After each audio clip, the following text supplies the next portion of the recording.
கிறிஸ்து இயேசுவில் அன்பிற்கினிய சகோதரர்களே, சகோதரிகளே, பெரியவர் என்ற அந்த வார்த்தையை ஆண்டவர் பயன்படுத்துகிறார். யாருக்கு? திருமுழுக்கு யோவானுக்கு. திருமுழுக்கு யோவானை விட பெரியவர் எவரும் இவ்வுலகிலே தோன்றியது இல்லை. ஆயினும் விண்ணரசில் மிகச் சிறியவர் அவரை விட பெரியவர் என்று ஆண்டவர் இன்றைக்கு நற்செய்தியிலே சொல்கிறார். இதனுடைய அர்த்தத்தை ஆழமாக புரிந்து கொள்வதில்தான் உண்மையான யார் பெரியவர், யார் இறைவனுக்கு உகந்தவர் என்பதை நாம் கண்டறிய முடியும். திருமுழுக்கு யோவான் யார்? அன்புக்குரியவர்களே, இந்த திருமுழுக்கு யோவான் ஆண்டவரால் தேர்ந்து கொள்ளப்பட்டவர். எனவே அவர் இவ்வுலகத்திலே பிறக்கின்ற பொழுது பாவமில்லாமல் பிறக்கின்றார். ஏனெனில் அவருக்கு திருமுழுக்கு என்பது அவருடைய தாயின் வயிற்றில் இருக்கின்ற பொழுதே அந்த திருமுழுக்கு கொடுக்கப்படுகிறது. அவர் பெற்றுக்கொள்கிறார். அந்த மீட்பை அவர் அடைகின்றார். இயேசுவை முன்னரே அவர் சந்திக்கின்றார். எனவே திருமுழுக்கு யோவான் அவர் இந்த உலகத்திலே பாவமில்லாமல் மீட்படைந்த மனிதராக பிறக்கின்றார். இந்த திருமுழுக்கு யோவான்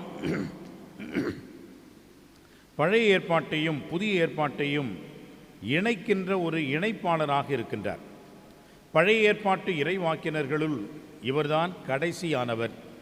ஏனென்றால் இறைவன் வருகிறார் என்பதை முன் அறிவித்ததனால் இவர் இறைவாக்கினர் என்றும், மீண்டுமாக ஆண்டவர் இயேசுவின் காலத்திலே முதல் இறைவாக்கினராகவும் இவர் இருக்கின்றார்.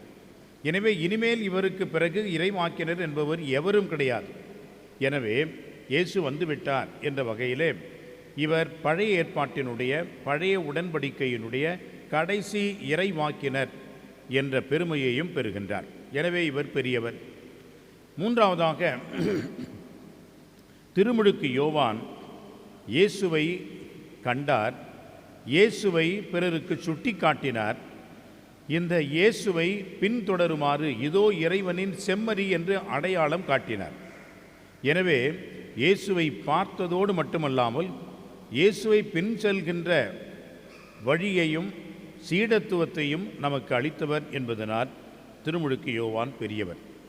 எல்லாவற்றுக்கும் மேலாக அந்த திருமுழுக்கு யோவான் இயேசுவுக்கே திருமுழுக்கு கொடுக்கக்கூடிய மிகப்பெரிய ஒரு பேற்றை பெற்றவராக இருக்கின்றார்.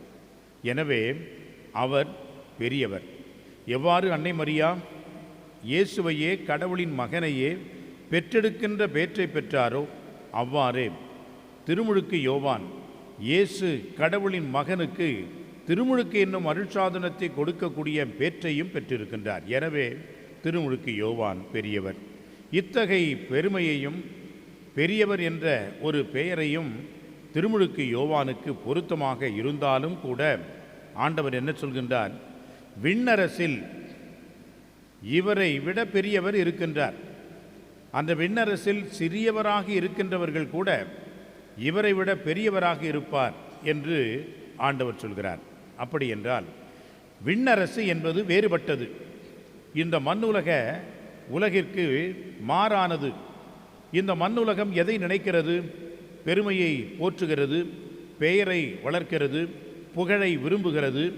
இப்படியெல்லாம் பலவற்றை நாம் சொல்லலாம்.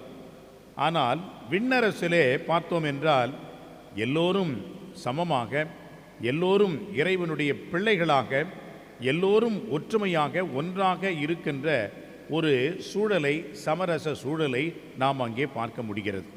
எனவே அங்கே உயர்ந்தவன், தாழ்ந்தவன், பெரியவன், சிறியவன் என்ற பாகுபாடு என்பது கிடையாது. எல்லோரும் இறைவனில் ஒன்று என்பதை நாம் உணர வேண்டும்.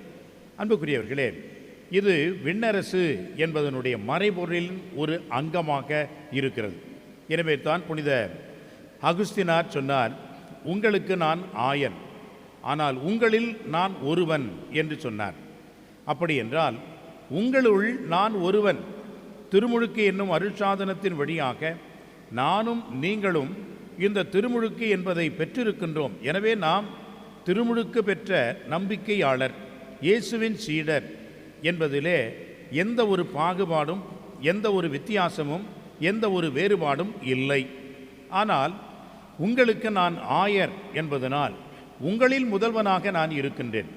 எனவே இந்த முதல்வன் என்பது இறைவன் எனக்கு கொடுத்த மிகப்பெரிய ஒரு பொறுப்பு. ஆனால் உங்களில் ஒருவன் என்பது இறைவன் எனக்கு கொடுத்த மிகப்பெரிய அருள் என்பதாகும்.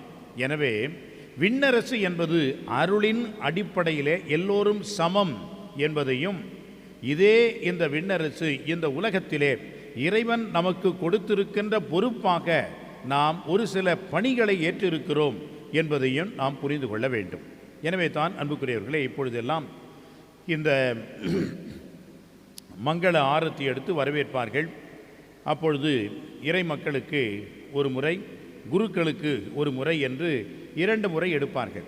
இப்பொழுது அதையெல்லாம் கொஞ்சம் மாற்றி ஒரே ஒரு முறை மட்டும்தான் எடுக்கின்றார்கள். காரணம் என்ன?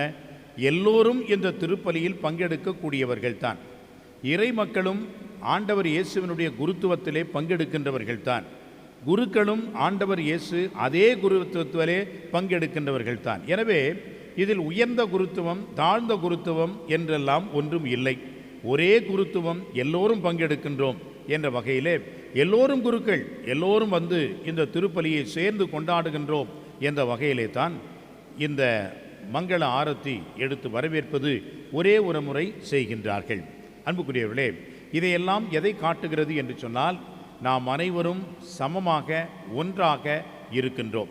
அதே வேளையிலே நமக்கு கிடைத்திருக்கின்ற பொறுப்பின் அடிப்படையிலே நாம் வெவ்வேறு நிலைகளிலே இருக்கின்றோம் என்பதை உணர்ந்து, அனைவரும் இறைவனுடைய பிள்ளைகள் என்பதை உணர்ந்து ஒற்றுமையுடன் வாழ்கின்ற வரமும், பெரியவர் சிறியவர் என்று போட்டி பொறாமையெல்லாம் இல்லாமலும் இறைவன் நாம் எல்லாம் ஒன்றாக இருக்கின்றோம் என்ற ஒற்றுமையில் வளரவும் இறை அருளை வேண்டுவோம்.